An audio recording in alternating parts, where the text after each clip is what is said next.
4 बातें आपको बताऊंगा। नंबर 1 आपका सैलरी कितना होगा, नंबर 2 आपका कंपनी कौन सा होगा, नंबर 3 आपका फ्यूचर कैसा होगा, और नंबर 4 आप भविष्य में क्या कर सकते हैं।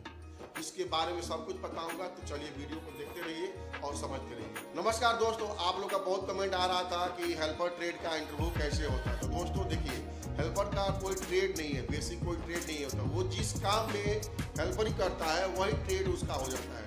तो आपको क्या करना है, एक बात ध्यान रखना है। तो जिस काम में आप अपने आप को 2 साल बाद देखना चाहते हो, उस ट्रेड का इंटरव्यू दे करके उस ट्रेड के हेल्पर में जाओ। मान लीजिए आप अपने आप को इलेक्ट्रिशियन बनना चाहते हो, तो क्या करो, इलेक्ट्रिकल का हेल्पर का जब अवार्ड आता है उस समय आप चॉइस दो और इलेक्ट्रिकल हेल्पर में जाओ।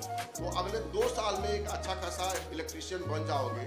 और जब दोबारा इंटरव्यू दोगे किसी कंपनी में, जब वांट आएगा 2 साल बाद जाओगे, तो आपका सैलरी डबल हो जाएगा। तो हेल्पर का ट्रेड में जाना बुरी बात नहीं है, लेकिन क्या करोगे, आपको गेम एक सेट करना है कि हमको अगले 2 साल बाद क्या बनना है, उसके बारे में ध्यान देना है।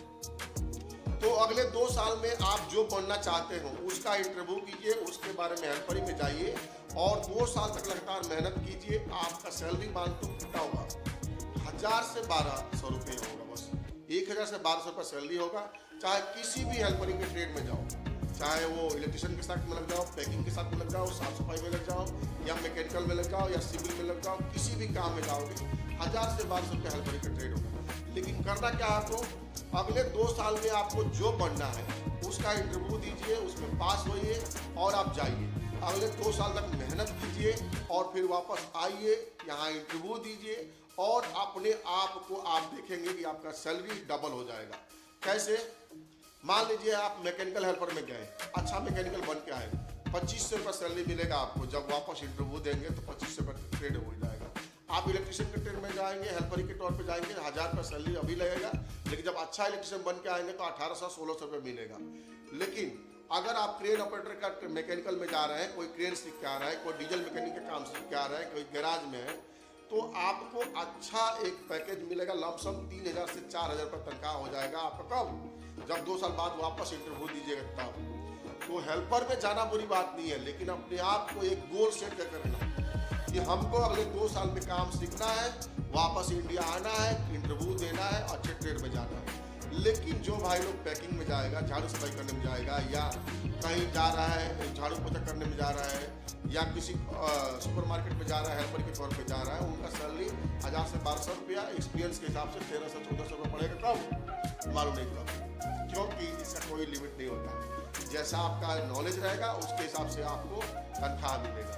जैसे आपने बारकोड लगाना सीख लिया, पैकिंग करना सीख लिया, सुपरमार्केट में अच्छा से मटेरियल सजाना सीख लिया, सुपरवाइजर देखा, आपका 100 रुपया 50 सैलरी करके इंक्रीज करेगा। वो ऐसे घूमता रहेगा सर्कल। कब, साल 2 साल में आपका बढ़ेगा, तो आपको बढ़ते बढ़ते टाइम लग जाएगा। लेकिन अगर अपने आप को आपने तैयार कर लिया कि मैं जा तो रहा हूँ हेल्परी में, लेकिन अगले 2 साल में मुझे अच्छा मैकेनिक बन के लौटना है, अच्छा कारीगर बन के लौटना है, अच्छा ऑपरेटर बन के लौटना है, तो आप जाओ हेल्पर में, इंटरव्यू दो। तो आप जाइए हेल्पर में, इंटरव्यू दीजिए, पास होजिए, काम अच्छा कीजिए और आइए वापस आकर के इंटरव्यू दीजिए और अच्छा ट्रेड में जाइए। कहाँ से, कोई भी ऑफिस से जाओगे, आपको अगर अच्छा नॉलेज है कहीं से भी आप जा सकते हैं। अच्छा नॉलेज नहीं है तो फिर वापस आप हेल्परी में जाओगे। इस बात को ध्यान देना है। आपको क्या करना है, अपने आप को तैयार करना है। कब, शुरू में, अभी आज सोचना है आपको कि मैं किस काम के हेल्पर में जाऊं, ताकि अगले भविष्य में 2 साल बाद मैं एक अच्छा कारीगर बन के निकलूंगा। इस बात पे आपको ध्यान देना है कि आज तो मैं जा रहा हूं हेल्पर के ट्रेड में, लेकिन अगले 2 साल बाद मुझे एक कारीगर बनना है। एक अच्छा कारीगर बनने के लिए काम भी अच्छा चुनना पड़ेगा, वो अभी डिसाइड करना पड़ेगा। जब इंटरव्यू, क्लाइंट के लिए इंटरव्यू चल रहा होता है, ऑफिस पे जाइए, उधर बताइए कि मैं इलेक्ट्रिकल का हेल्पर में जाऊंगा, मैं सिविल का हेल्पर में जाऊंगा, मैं मैकेनिकल का हेल्पर में जाऊंगा, मुझे कोई सुपरमार्केट में हेल्पर में भेज दो। तो याद रखना, जैसा आप अभी चुनोगे उस समय तक 2 साल बाद आपका भविष्य कैसा रहेगा वो आप पे डिपेंड करता है। तो अभी हेल्पर में आप जाइए, लेकिन अगले 2 साल बाद आपको क्या करना है वो सोच के जाइए। याद रखिए, आज का आपका सोचा हुआ 2 साल बाद आपको एक अच्छा कारीगर बना के भेजेगा उधर से, और आपका आज 1000 रुपये सैलरी है, 1200 रुपये सैलरी है, लेकिन अगले 2 साल बाद आपका सैलरी हो जाएगा 2 गुना, 3 गुना, 4 गुना, मालूम नहीं है कि कितना गुना। आप जानते हो कि आप किस योग्य हो। बहुत सी प्रॉब्लम होती है, वीजा नहीं मिलता है, टेस्ट पास नहीं हो पाते हैं। आज हेल्पर में आप जा रहे हैं, आसानी से चले जाएंगे, लेकिन आपको अगला भविष्य कैसे सुधारना है ये आप पे डिपेंड करता है। कोई एजेंट, कोई ऑफिस वाला आपका भविष्य नहीं सुधार सकता है, कोई कंपनी आपका भविष्य नहीं सुधार सकता है। कौन सुधारेगा? आप खुद सुधारेंगे। आपको क्या बनना है 2 साल बाद, आज चुनिए, उस ट्रेड में हेल्पर में जाओ, उसका काम सीखो, 2 साल बाद आओ, दूसरा इंटरव्यू दो, 2 साल बाद चले जाओ। क्योंकि कहीं भी गल्फ में एक्सपीरियंस का वैल्यू है। आज आप हेल्पर में जा रहे हो 2 साल के लिए, कोई नहीं जानता कि आप हेल्पर में गया। 2 साल बाद जब लौट के जाओगे, बोलोगे मैं मैकेनिक था, तो मैकेनिक का टेस्ट होगा। 2 साल बाद आप बोलोगे मैं इलेक्ट्रिशियन था, तो इलेक्ट्रिशियन का टेस्ट होगा। Plumber, electrician, mechanical, crane operator, ये डीजल मैकेनिक, सबका टेस्ट होगा। जिस टेस्ट में आप बोलोगे मैं ये ट्रेड जानता हूँ, उसका इंटरव्यू होगा। वो पास हो गए, आपको कोई कागज की जरूरत नहीं, आप पास हो गए, आप जाएंगे, सैलरी वहीं पे लग जाएगा। काम आप दिखाएंगे क्योंकि आपको तो काम मालूम है, आपने वो काम किया हुआ है। बस यही एक रास्ता है कि आपको हेल्परी में जा करके भी अगले 2 साल बाद एक अच्छा कारीगर आप बनेंगे, और आप कहीं भी दुनिया में काम करने जाएंगे।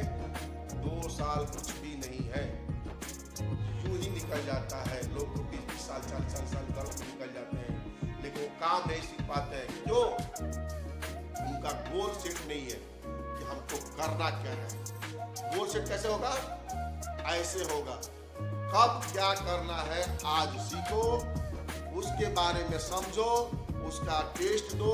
नहीं हो पाता है, अगर आपको मजबूरी है, आपको पैसा जरूरत है, जाओ हेल्परी में, लेकिन जो गोल सेट किए उसमें जाओ, इंटरव्यू दो और कमाओ। 2 साल बाद आओ, इंटरव्यू दो और शान से जाओ, 2 गुना 3 गुना सैलरी। आप, मेरे को लगता है आपको अब बात समझ में आ गया होगा कि हेल्परी में भी जाकर के आप अच्छा आमदनी कमा सकते हो। बस आपका गोल अभी सेट करना है। हेल्पर का टेस्ट इंटरव्यू कुछ भी नहीं होता है, एक सिंपल फिजिकल टेस्ट होता है। जो क्लाइंट जो आया रहता है वो देखता है इसका बॉडी कैसा है, चाल कैसा है, वो थोड़ा वॉकिंग करके दिखाने के लिए बोलेगा, थोड़ा एक बैग उठाने के लिए बोलेगा, और आप पास। आपको जब क्लाइंट सवाल करता है उस समय आपको देखना है कि क्लाइंट क्या पूछ रहा है। अगर वो पूछ रहा है कि 50 किलो का बैग उठाओ, थोड़ा चल के दिखाओ, फिटनेस कैसा है वो देख रहा है, तो समझो जी कि आपको मेहनत मजदूरी वाला काम मिलने वाला है। अगर वो सरिया के बारे में पूछ रहा है, शटरिंग के बारे में पूछ रहा है, तो समझो जी कि जो चीज़ पूछ रहा है उससे रिलेटेड आपको काम मिलने वाला है। अगर वो शटरिंग पूछ रहा है, सलिया पूछ रहा है, या मेसन के बारे में पूछ रहा है कि मसाला कितना का बनता है, तो समझो जी कि उससे रिलेटेड आपको काम मिलने वाला है। ऑफिस के बारे में पूछ रहा है कि डॉक्यूमेंट रख सकते हो कि नहीं, कंप्यूटर जानते हो कि नहीं, पेपर संभाल सकते हो कि नहीं, चाय बना के दे सकते हो कि नहीं, पैकिंग कर सकते हो कि नहीं, या झाड़ू पोछा मार सकते हो कि नहीं, तो समझो जे कि उससे रिलेटेड आपको काम मिलने वाला है। अब आपको ये सोचना है कि आपको जीवन भर हेल्पर करना है या काम सीख करके आगे बढ़ना है। तो जब भी आप हेल्पर ट्रेड में जा रहे हो तो इतना ध्यान रखना है आपको कि जो चीज़ आप भविष्य में करने वाले हो, आप ध्यान से सुनिएगा इस बात को, कि जब भी आप इंटरव्यू दे रहे हैं हेल्पर के लिए, मान लो आप परेशान हैं, आपको जॉब नहीं मिल रहा है, आप परेशान हो गए हैं, आप हेल्पर में जा करके भी कमाना चाह रहे हैं, तो आप जाओ, मैं मना नहीं कर रहा हूँ आपको। गल्फ में कहीं भी जाओगे 1000 रुपये से सैलरी स्टार्ट होगा आपका, 1100-1200 रुपये सैलरी मिलेगा आपको। परिवार तो सुखी नहीं रह पाएगा, लेकिन हाँ, कमाने का एक जरिया स्टार्ट हो जाएगा।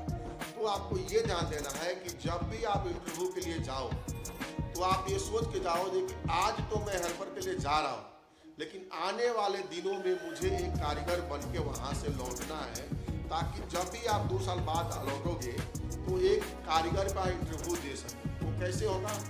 तो जब भी आप इंटरव्यू के लिए जाओ तो उनको बताओ कि मुझे एक काम में हेल्पर के लिए लेके चल सकते हो, तो ले चलो। वहाँ पे एजेंट लोग होता है, ऑफिस वाले होते हैं, उनको मालूम होता है कौन सा ट्रेड में कब हेल्पर के लिए आ रहा है। तो क्या करेंगे, जब उनको ट्रेड पाइप फिटर का हेल्पर के लिए आप जाओगे, मैकेनिकल का हेल्पर के लिए जाओगे, या इलेक्ट्रिशियन का हेल्पर के लिए जाओगे, या प्लम्बर का हेल्पर के लिए जाओगे, कारपेंटर, मेसन, सेंटरिंग कारपेंटर या स्टील फिटर, कोई भी चीज़ का हेल्पर के लिए आप जाओगे तो इंटरव्यू तो हो जाएगा, आप चले जाओगे। वहाँ पे जाने के बाद आप जब काम सीख करके वापस आओगे तो अगली बार जब जाना होगा आपको तो अच्छा सैलरी मिलेगा। जिस लायक आप काम सीखे होगे, आप मान लो मैकेनिकल में गए, अच्छा मैकेनिक बन के लौटे, अच्छा क्रेन ऑपरेटर बन के लौटे, अच्छा कारीगर बन के लौटे, कोई भी ट्रेड का हेल्पर बन के आप जा रहे हो, तो अच्छा कारीगर बन के जब वापस आओगे और किसी 2 साल बाद जब इंटरव्यू दोगे तो आपका सैलरी डबल, 3 गुना, 4 गुना जो भी है हो जाएगा। लेकिन अगर आपने नहीं चूज किया कि हमको क्या करना है आगे आने वाले दिनों में, तो आप पछताओगे। अब आप ध्यान से सुनिए कि समझिए क्या कारण है। मान लीजिए कोई पैकिंग के काम में गया, खाली डब्बा पैकिंग का काम करने वाला है, कोई झाड़ू पोछा के काम में गया, तो वो 2 साल नहीं 10 साल भी रहेगा ना तो कोई फायदा नहीं है उसको। लाइफ में जब तक वो गर्भ में रहेगा, आएगा जाएगा, उसको वही काम करना पड़ेगा पूरा जीवन। तो आपको क्या करना है, आप हेल्पर में जाओ, लेकिन आपका भविष्य आगे 2 साल बाद कैसा होगा ये सोच के जाओ। आपको देखिए जब भी एजेंट के पास जाओ, जब भी ऑफिस में जाओ, तो आपको ये बोलना है कि मुझे 5 ड्यूटी के साथ में हेल्परिंग करना है, मुझे मैकेनिकल के साथ में हेल्परिंग करना है, मुझे क्रेन ऑपरेटर के काम में जाना है, मुझे शटरिंग में जाना है, इलेक्ट्रिशियन में जाना है। जो भी आपका भविष्य का गोल हो उससे रिलेटेड उनको बोलो। अभी हेल्परी में तो जा ही रहे हो, काम तो आपको हजारों मिलेगा, लेकिन आने वाले दिनों में एक अच्छा नागरिक बन के आप लौटोगे और 2 साल बाद जब लौट के आओगे उस समय आप कहीं भी जाओगे, इंटरव्यू दोगे, पास हो जाओगे, आपका सैलरी आप जितना में गए हो, मान लो 1000 में गए हो, जब लौट के आओगे अच्छा कारीगर 5 मीटर बन के लौटोगे, आपका सीधा सैलरी 2000 दरम होगा। कितना हो जाएगा? 2000 हो जाएगा। क्रेन ऑपरेटर बन के निकल गए, क्रेन का मैकेनिकल बन के वहाँ से लौटे, क्रेन का मैकेनिक बन के लौटे, आपका 3500 रुपये सैलरी हो जाएगा, 4000 सैलरी हो जाएगा। आप सोच नहीं सकते हो कि आपका कितना सैलरी हो सकता है। लेकिन कब? जब अच्छा ट्रेड में जाओगे तब आपको चुनना है कि हमको इस काम में हेल्परी में जाना है। हेल्परी में जाऊंगा लेकिन इस काम में जाऊंगा। तो अगर ये वीडियो आपको अच्छा लगा होगा तो दोस्तों ये वीडियो अगर आपको अच्छा लगा हो तो लाइक, कमेंट और शेयर जरूर कर देना। कोई भी हेल्परी में जाना चाहता है तो हेल्परी बुरा नहीं है। हेल्पर का मतलब होता है आपने बेस स्टार्ट कर दिया, अब यहाँ से 2 साल के अंदर आपको उस ट्रेड में एक अच्छा कारीगर बन के उभर जाना है। और क्या बोलते हैं, क्वालिटी बोलते हैं, गुण। आपके अंदर कला होगा, गुण होगा, आप हेल्पर ट्रेड में जाके भी साल भर के अंदर वहाँ पे भी अच्छे सुपरवाइजर, इंजीनियर और मैनेजर मिलते हैं जो लोग अच्छे आदमी को लाइक करके उसको ऊपर करते हैं। तो आपका चांस वहाँ भी उस कंपनी में भी बन सकता है। थैंक यू, धन्यवाद। वीडियो को लाइक कीजिएगा, शेयर कीजिएगा, कमेंट कीजिएगा वीडियो कैसा लगा।